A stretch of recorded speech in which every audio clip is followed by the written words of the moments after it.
Hi friends, இன்னைக்கு நம்ம பார்க்க போறது சக்கரை பொங்கல் தாங்க பார்க்க போறோம். பிகினர்ஸ் கூட ஈஸியா பண்ணலாங்க. அதுக்கு ஒரு 6 டம்ளர் தண்ணி சேர்த்துக்குவாங்க, 1 டம்ளர் பால் சேர்த்துக்கலாங்க. இப்ப பால் சேர்த்த உடனே நல்லா பொங்கி வரும் பாருங்களேன். இத போல வந்த உடனே லோ ஃப்ளேம் பண்ணிக்கோங்க.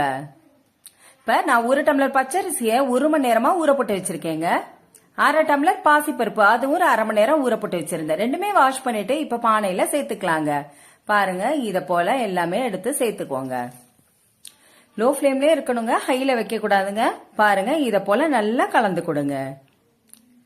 கொஞ்ச நேரம் ஒரு தடவை கலந்து விட்டுட்டே இருங்க, அடி பிடிச்சிருங்க. இல்லைன்னா பாருங்க, நல்லா குழைய வேகணும் இல்லையா? பாருங்க, இத போல வெந்தவொடனே நான் 1 டம்ளர் ரைஸுக்கு 2 டம்ளர் வெல்லம் எடுத்து வச்சிருக்கேங்க.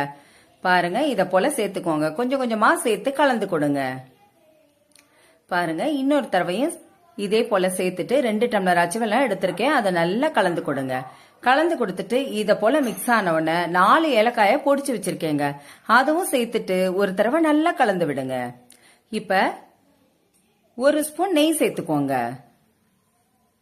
நெய் சேர்த்துட்டு நல்லா கலந்து கொடுங்க. நல்ல வாசனையா இருக்குங்க.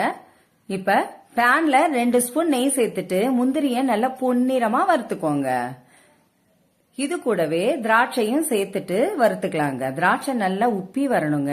பாருங்க, பலூன் மாதிரி வந்துருச்சு. இப்ப இதை அப்படியே பொங்கல்ல சேர்த்துக்கலாங்க. ஒரு தடவை கலந்து விட்டுருங்க. அவ்வளோதாங்க. அவ்வளோ சூப்பரா நம்ம பாரம்பரியமான சக்கரை பொங்கல் ரெடிங்க. நீங்களும் இதை போல ட்ரை பண்ணி பாருங்க. உங்களுக்கு இந்த வீடியோ பிடிச்சிருந்தா சப்ஸ்கிரைப்